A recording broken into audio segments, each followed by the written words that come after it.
Agora vamos voltar a falar aqui no Jornal do Almoço sobre o medicamento Ivermectina. Lembra dele? Tem muita prefeitura que está usando o medicamento para o tratamento da Covid, mesmo sem ter eficácia comprovada. Até para prevenção, esse é o argumento que está sendo usado.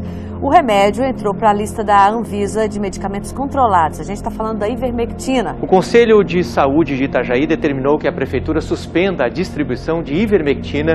Pois bem, a área técnica do Tribunal de Contas do Estado concluiu um relatório importante sugerindo que o TCE determine a suspensão imediata das compras, a distribuição e os pagamentos que a Prefeitura de Itajaí vem fazendo. E o Conselho Municipal de Saúde de Itajaí determinou, por meio de uma resolução, que a Prefeitura da cidade suspenda imediatamente a distribuição de cânfora e de Ivermectina à população.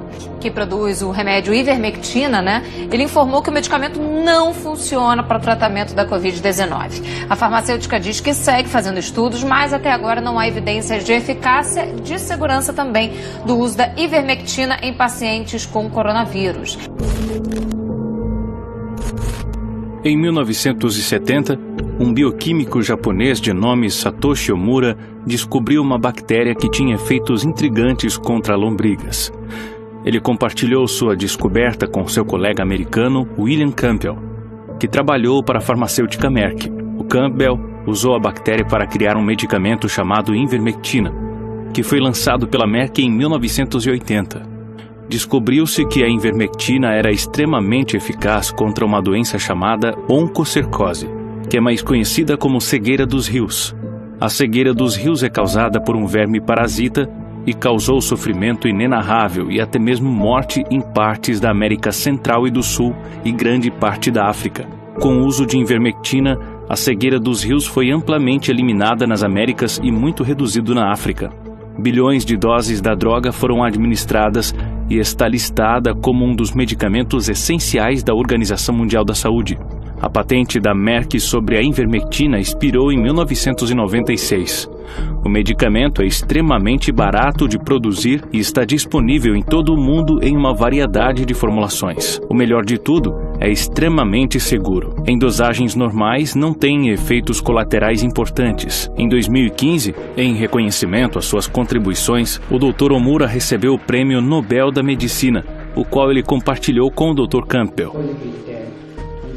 Avançando para o início de 2020, quando a pandemia da Covid estava se espalhando pelo mundo, cientistas e médicos estavam procurando freneticamente por drogas que poderiam tratar a doença. O lugar óbvio para começar era um dos medicamentos existentes que mostraram atividade antiviral. No início do ano, uma equipe de cientistas que trabalha na Monash University, na Austrália, fez uma pesquisa bibliográfica e descobriu que a Ivermectina mostrou atividade contra vírus tais como o Zika, o Nilo Ocidental e influenza. Eles realizaram uma série de experimentos nos quais eles descobriram que a Ivermectina apresenta atividade notável contra o SARS-CoV-2 in vitro, ou seja, em tubos de ensaio.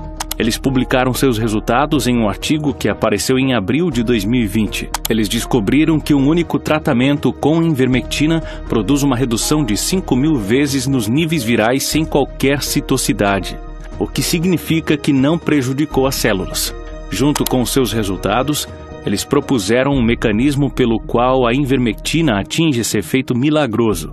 Por volta da mesma época, uma dupla de cientistas trabalhando nos Estados Unidos percebeu que a Ivermectina estava sendo amplamente usado como profilaxia contra a cegueira dos rios na África. Eles se perguntaram se o uso de Ivermectina teria algum efeito nas taxas da Covid-19. Eles olharam para países onde a Ivermectina foi administrada a populações inteiras e compararam suas taxas da Covid-19 com países que não tinham esse programa. Eles descobriram que países com ampla profilaxia com Ivermectina obtiveram taxas significativamente mais baixas da Covid-19. Enquanto isso, médicos em hospitais do mundo todo estavam lidando com um massacre de pacientes com Covid-19 e eles não tinham bons medicamentos para tratar a doença. Um desses médicos foi o Jean-Jacques Raster, um especialista em terapia intensiva e pulmonar, trabalhando no Broward Health Medical Center, o maior hospital do condado de Miami-Dade. Sendo um especialista em pulmão trabalhando na UTI, o Dr. Raster estava realmente nas linhas de frente da guerra contra o Covid. Um dia, Ele se viu conversando com o filho de uma senhora idosa que estava indo muito mal em sua luta contra a Covid na UTI.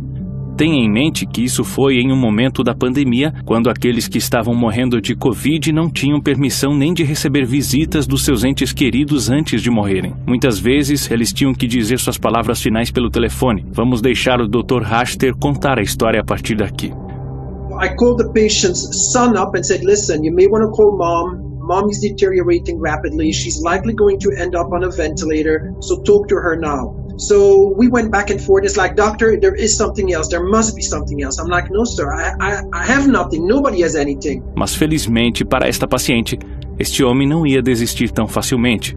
E ele pressionou o Dr. Raster para pensar em um tratamento.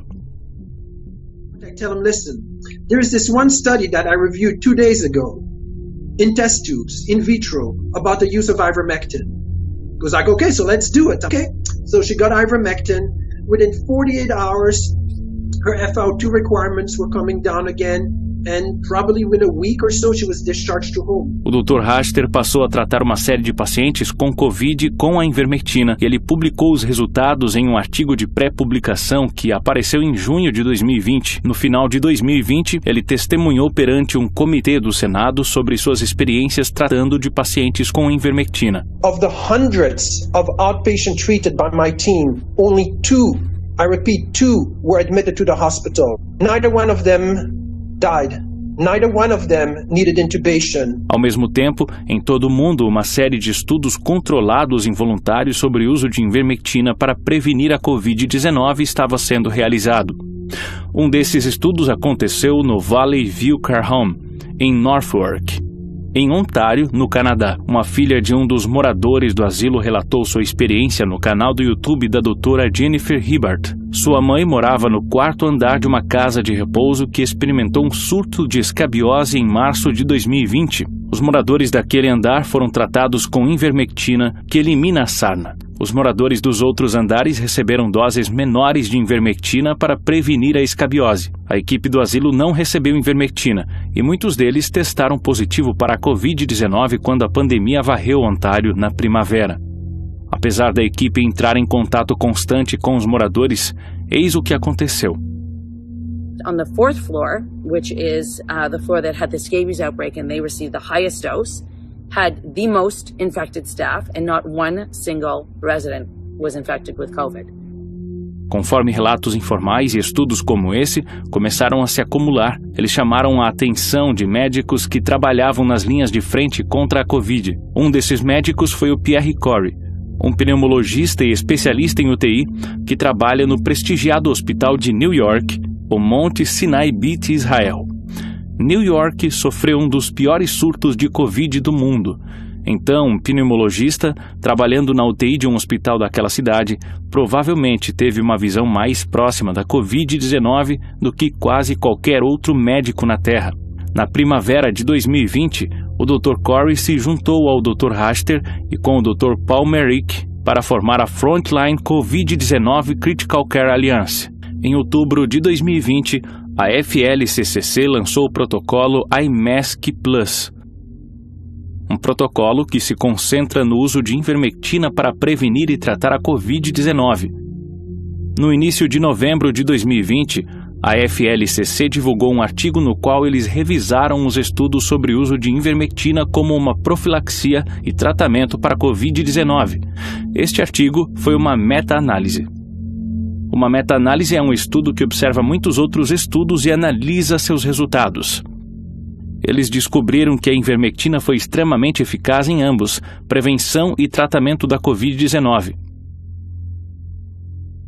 Aqui estão as conclusões de 9 estudos sobre o uso de ivermectina como profilaxia contra a Covid-19. Nesta figura, qualquer coisa à esquerda de 1 indica que a ivermectina é mais eficaz do que o controle. Aqui está uma figura da FLSCC mostrando o efeito da introdução de ivermectina nas taxas diárias de mortalidade em vários estados do Peru. Como você pode ver, a introdução de ivermectina resultou em uma redução imediata e contínua na mortalidade da Covid-19. Da mesma forma, aqui está uma figura mostrando taxas de casos de Covid-19 em vários estados do México. O estado de Chiapas, no sul do México, foi o único estado mexicano a distribuir amplamente a ivermectina. Observe a enorme redução nos casos de Covid-19 e compare-o com estados vizinhos. O artigo também discute um estudo realizado na Argentina, onde um grupo de profissionais da saúde receberam ivermectina. Dos 788 profissionais que receberam ivermectina, nenhum deles contraiu Covid, enquanto mais de 50% dos controles que não receberam ivermectina contraíram Covid. O artigo da FLCCC também analisou 12 estudos sobre o uso de ivermectina para tratar pessoas que foram infectadas com SARS-CoV-2. Todos os 12 estudos, incluindo 7 estudos de controles aleatórios, mostraram que a ivermectina foi superior ao controle. Em 8 de dezembro de 2020, membros da FLCCC compareceram perante um subcomitê do Senado sobre o tratamento precoce da Covid-19, que foi presidido pelo senador Ron Johnson. Aqui estão alguns depoimentos do Dr. Corey para o comitê. Mountains of data have emerged from many centers and countries around the world showing the miraculous effectiveness of ivermectin. It basically obliterates transmission of this virus. If you take it, you will not get sick. I cannot keep caring for patients when I know that they could have been saved with earlier treatment, and that drug that will treat them and prevent the hospitalization is ivermectin. All I ask is for the NIH to review our data that we've compiled of all of the emerging data. We have almost 30 studies. Everyone is reliably and reproducibly positive, showing the dramatic impacts of ivermectin. Agora, considerando todas as mortes e a destruição econômica causada pela Covid-19, você pensaria que o governo e as agências de saúde e a mídia dos Estados Unidos acolheriam essa notícia de braços abertos, mas não foi isso que aconteceu. Ao invés disso, uma coalizão de forças poderosas agiu em conjunto para suprimir completamente qualquer informação sobre a eficácia da ivermectina no tratamento e prevenção da Covid-19. Então agora, vamos dar uma olhada mais profunda em quem suprimiu a ivermectina. O primeiro grande jogador a suprimir a ivermectina foi a grande mídia. O New York Times liderou o caminho ao declarar que uma audiência do Senado promoveu medicamentos não comprovados e alegações duvidosas. O AP seguiu com uma afirmação surpreendente de que não há evidências de que a ivermectina funcione contra a Covid-19, ignorando convenientemente cada um dos estudos que foi listado no documento da FLCCC. O próximo grupo para suprimir a ivermectina foi o Big Tech. O YouTube, que é propriedade do Google, censurou um vídeo popular do médico Chris Martenson sobre ivermectina. Eles fizeram o mesmo com a médica Christy Risigner. To my shock and dismay, the previous video I published on December 22nd about ivermectin was taken down by YouTube. O Twitter chegou até a colocar na lista negra o jornal médico europeu que publicou um artigo sobre o tratamento de Covid com ivermectina. O Facebook foi ainda mais longe e removeu postagens do FLCCC sobre seu artigo. O próximo grande grupo a suprimir a ivermectina foi o NI, o Instituto Nacional de Saúde da América.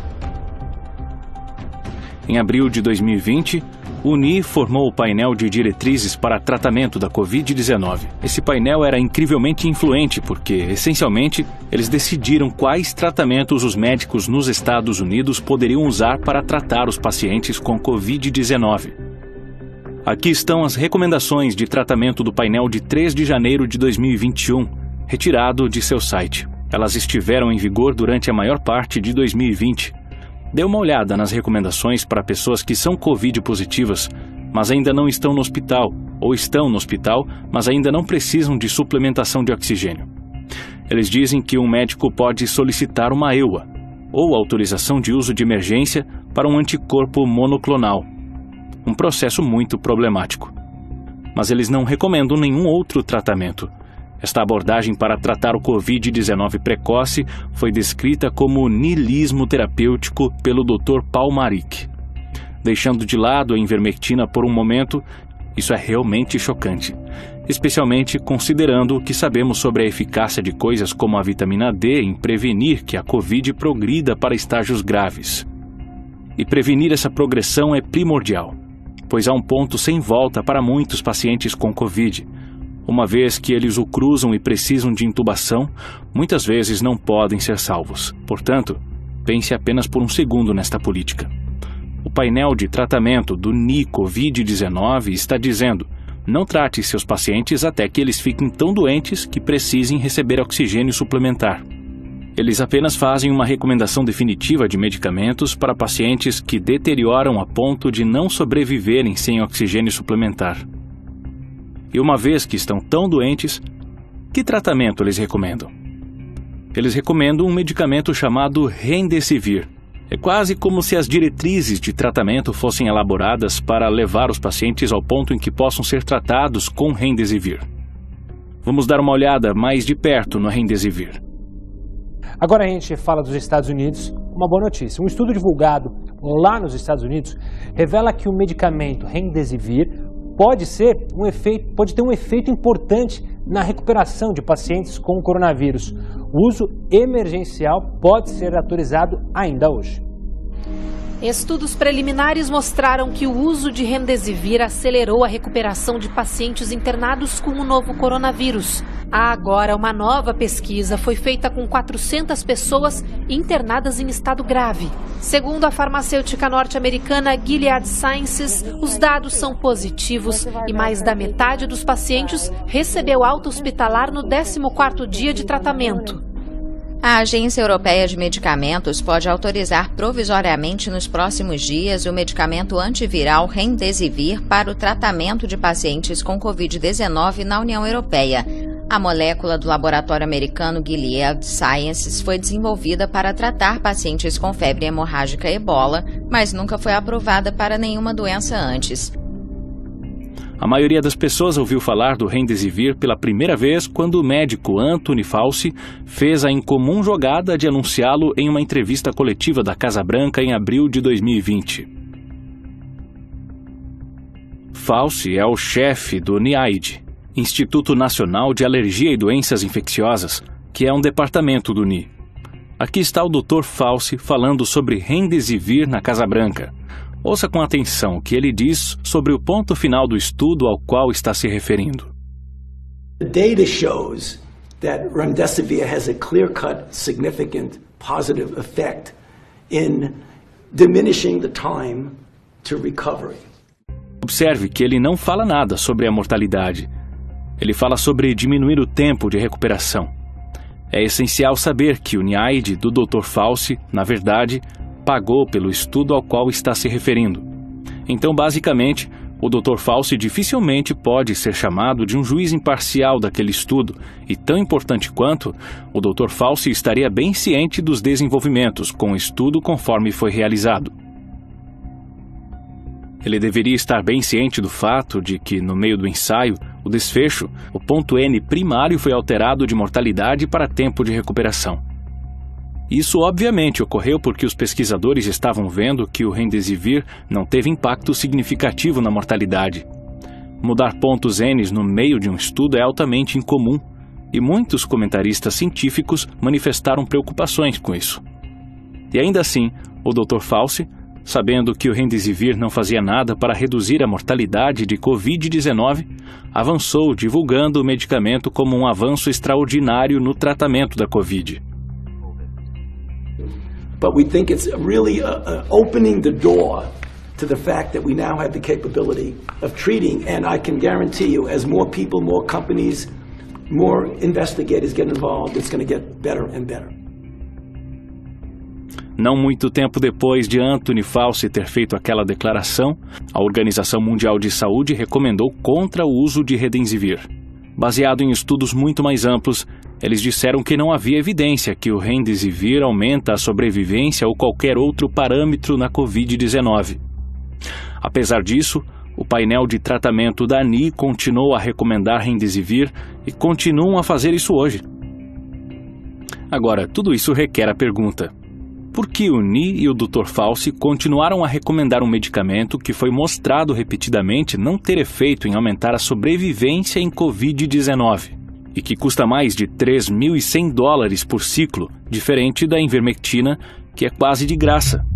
Para poder responder essa pergunta, nós temos que olhar quem faz o Remdesivir e como eles se relacionam com as pessoas que decidem quais medicamentos podem ser usados para tratar a Covid-19. O Remdesivir é feito pela Gilead Sciences, uma empresa farmacêutica localizada em Foster City, na Califórnia. A Gilead é uma empresa interessante. De 1997 a 2001, o presidente da Gilead Sciences foi o Donald Rumsfeld, um dos arquitetos da invasão do Iraque.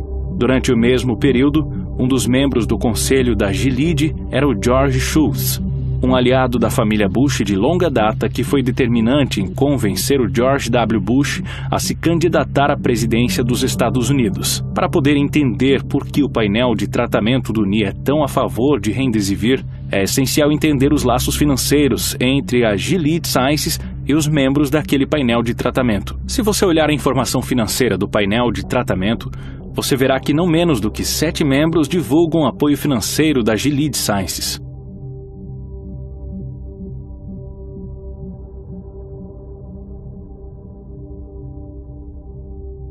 Curiosamente, os 3 co-presidentes que selecionaram os outros membros do painel não divulgam o apoio da Gilead. Entretanto, 2 outros presidentes, Roy Gulick e Henry Mazur, ambos receberam apoio financeiro da Gilead.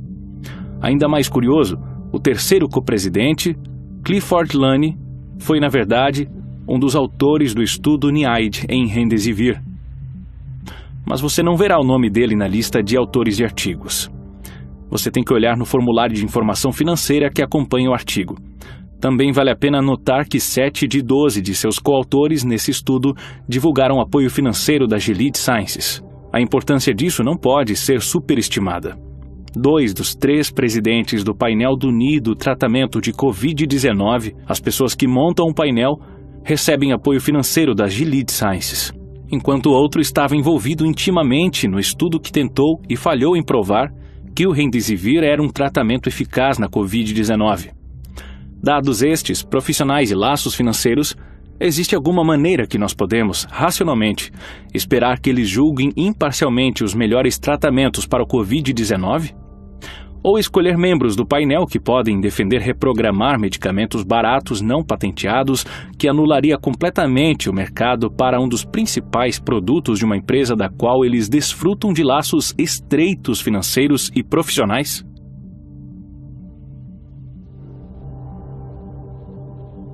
Não é necessário que nenhum deles tenha dito: não vamos promover medicamentos baratos, e promover Remdesivir no lugar. Interesses financeiros e de pesquisas já corromperam seus processos de tomar decisões e vieses. Mas devemos ser claros. Existem pecados de omissão e pecados de comissão. E não há como que os membros do painel, pelo menos alguns deles, estavam sem saber da pesquisa sobre a ivermectina.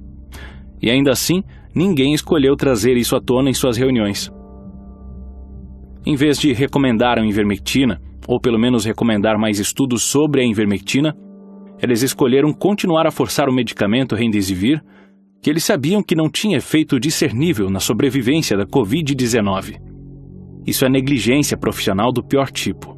E dada a influência desproporcional que as agências médicas americanas têm em muitas outras agências médicas de outros países, é muito provável que a sua negligência resultou em centenas de milhares ou até mesmo milhões de mortes pelo mundo todo. E deixe-nos ser completamente claros sobre por que eles escolheram suprimir a ivermectina e forçar um medicamento que eles sabiam que não funcionava. Eles fizeram isso para que uma empresa farmacêutica com profundas conexões políticas, enorme apoio da mídia e apoio das Big Techs pudesse fazer lucros obscenos para eles mesmos e seus acionistas. Agora vamos imaginar, apenas como um exercício mental, e se o Ni e o Dr. Anthony Fauci estivessem fazendo seus trabalhos? E se, em algum momento no verão de 2020, eles autorizassem médicos do país todo a usarem ivermectina a seu critério? Na verdade, não é tão difícil de descobrir o que teria acontecido. porque existe um lugar com a população quase do tamanho dos Estados Unidos em que foi exatamente o que as autoridades de saúde fizeram. O estado de Uttar Pradesh, na Índia, tem a população de 70% do tamanho dos Estados Unidos. Em agosto de 2020, o governo do estado de Uttar Pradesh autorizou o uso de ivermectina como profilaxia e tratamento para a Covid-19. Foi dado àquelas que testaram positivo para a Covid, bem como seus contatos primários e os agentes de saúde. Vamos olhar as estatísticas de mortalidade da Covid-19 em Uttar Pradesh. Houve um pico de mortalidade no verão, mas as mortes caíram rapidamente depois disso. Conforme entramos em janeiro de 2021, nós vemos que a média de mortes são menores do que 10 por dia. E em 19 de janeiro, em um estado com 230 milhões de pessoas, exatamente ninguém morreu por Covid-19. Enquanto nos Estados Unidos, um país com um sistema médico muito mais caro, estava em média de mais de 3 mil mortes por dia. Nós sabemos quem são os vilões nessa história.